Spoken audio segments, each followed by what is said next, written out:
60 years ago, my Uncle Glenn took off, heading for Paris, never made it.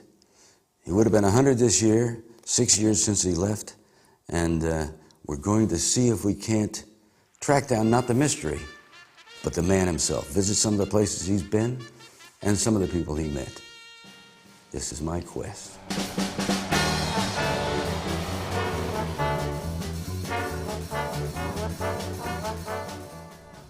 My name's John Miller. The Miller family was Dean, Glenn, Herb, Irene. Herb was my father, Glenn was my uncle. That makes me a nephew. And oddly enough, 60 years after the fact, I'm in the same business that he was.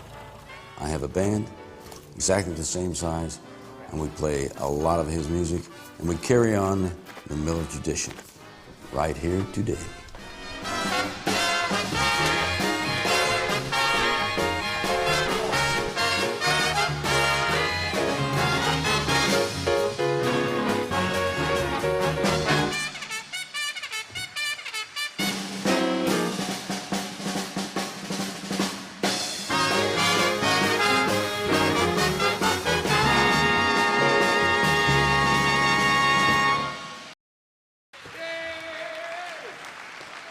Hello, my name's John Miller. Dancing is permitted.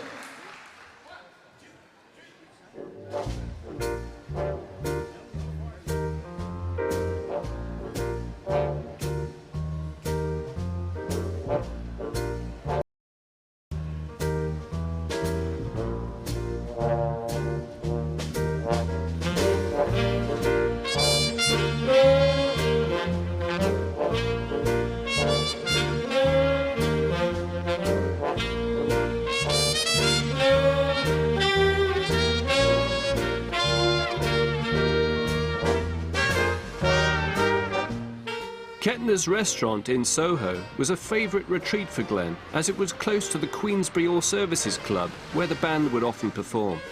Nat Peck was a young trombone player at the time. I joined the band when I was about 18 and a half, something like that. And what happened was that it was very close to my being inducted in the Army. The call-up was imminent. And I was rather anxious about the fact that prior to that, I had maybe 4 months of big band experience, just starting out in the music business. Getting into the Army might have meant that I wasn't going to touch that trombone for maybe a year or two. Who knew how long? So I was very anxious to get in a band, and I took the bull by the horns. I took the plunge and wrote to Cap Miller, who at the time was stationed in Atlantic City. And in Atlantic City, the nucleus of the band was being formed. And finally, they moved over to New Haven, Connecticut.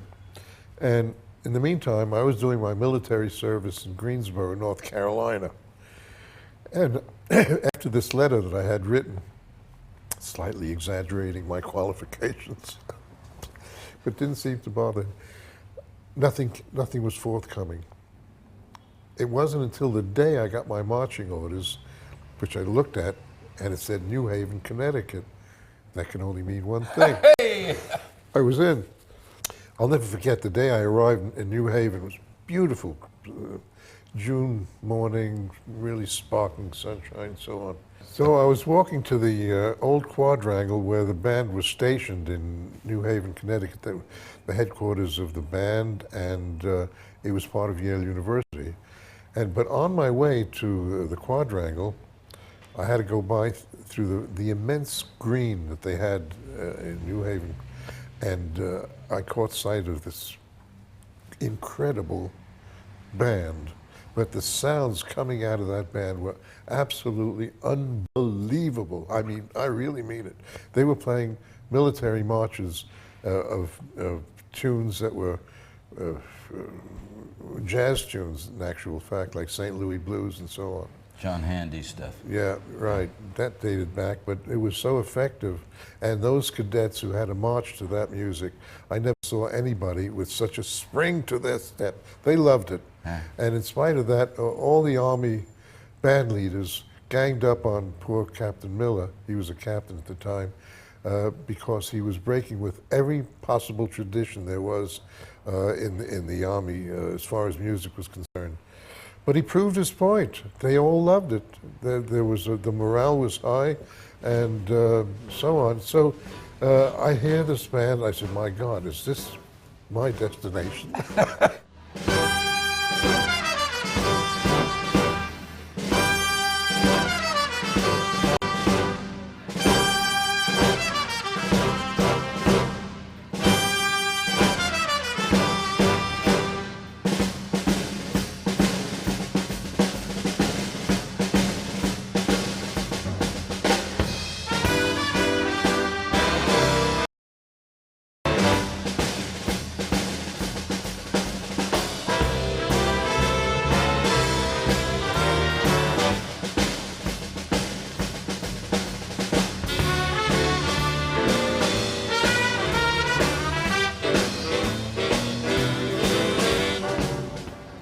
Dame Vera Lynn sang with Glenn Miller and the orchestra during a BBC radio broadcast from the Bedford Corn Exchange on July the 20th, 1944.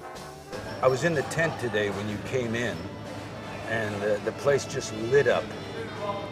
You and the people, and I thought it was really a wonderful thing. Yes, it was a lovely welcome. Meeting someone who actually knew my uncle, and in such difficult circumstances, but you were both heading for the same thing. You paralleled because Glenn was very patriotic. He wanted to get to the troops. Yes. That's what he wanted. That's right. And that's what you were doing. That's what I was doing. Before you worked with Glenn, and I know you did sing with him. I did a broadcast with him. Uh-huh. Did you get a rehearsal? I think a run-through would be it. A run-through? A run-through. Was he a hard taskmaster? Yes, he was. Yeah. I mean, I didn't have a great opportunity to talk to him at length because, you know, with the band in rehearsal and you come in and you do your number and everything. But he was, you know, get on with it, you know. I hope he treated you like the lady that you are. Oh, yes. That's good. I'm glad to hear it. Nobody picked my songs. All right. Because I was very fussy about the songs I sang, that it had to suit the situation and the time of the, you know, what was happening. And what it would mean to the troops. What it would mean not just to the troops, but to the people at home who are listening. Do you remember Vera coming and singing with the band? They had a little bit of... I don't know what the origin of that aggravation was. I think that they resented one another's popularity. You know, sweetheart and really a great popular artist in England. And Miller also was a great popular artist, but in the States. And whether Miller refused to acknowledge her importance as an artist, or and Vera got upset by it, I don't know really what it was, but let's put it this way, they never really got on well together. On the 15th of December 1944, Glenn Miller left RAF Twinwood Farm aboard a Norseman aircraft bound for Paris. The plane never arrived. Hello. Well, nice to meet you. And you're John Miller. John Miller. You're Glenn's nephew. That's it. Any family resemblance? Well, you both had specs, of course. Yeah, all the Millers had these lousy eyes. Yeah. Is this a relative of yours? This man. Yeah. Yeah, it's me. It's you. It was me. Definitely very relative. It was me. Yeah. And you were your wing commander captain, and this was your place. Yes, this was a satellite of Cranfield, and I was the station commander here. Yeah. The band, Glenn's band, came in and out of here, didn't they? Well, Glenn used this airfield as an operating base because I think he was stationed in Milton, Ernest. I believe that's correct, Yeah, yes. yeah. Glenn used to come in and see you sometimes, didn't he? Now and again, yeah, but I didn't see very much of him because he was a busy man. And you were a busy man. To and from. And, Yeah. And we both had our jobs to do, I suppose. Yeah. You know. But it's kind of nice for me to actually speak to someone who actually knew him. I was proud to meet him, and I found him a very human and understanding person. It runs in the family. This is a map of the airfield, and I'm not even sure exactly where we are. We're here. Glenn played here. The first time I heard Glenn was with the full orchestra at Thurley. Yeah. And that really was fantastic. But then he brought a section, well, I can only imagine it must have been a section of the orchestra, to this airfield and gave us a concert. People are always pleased to meet a man that knew the man. Did you have a favorite Glenn Miller tune? Most of his tunes are good, but I think the one I like best of all is String of Pearls.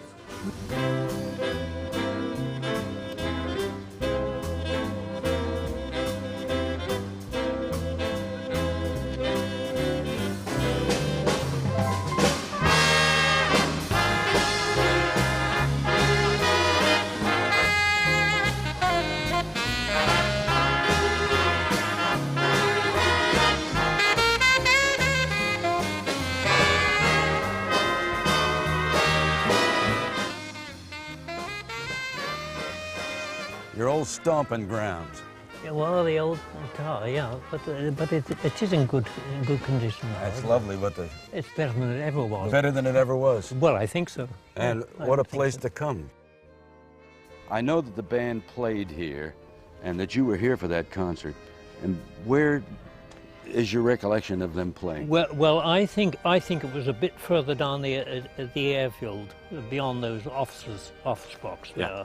What did they play on? A hard standing? Well, no, I think they played on a platform which was formed by two vehicles, if I remember rightly. Like flatbed trucks? Not like flat top trucks. Right. Yeah. And they had the band spread out on it? That's right.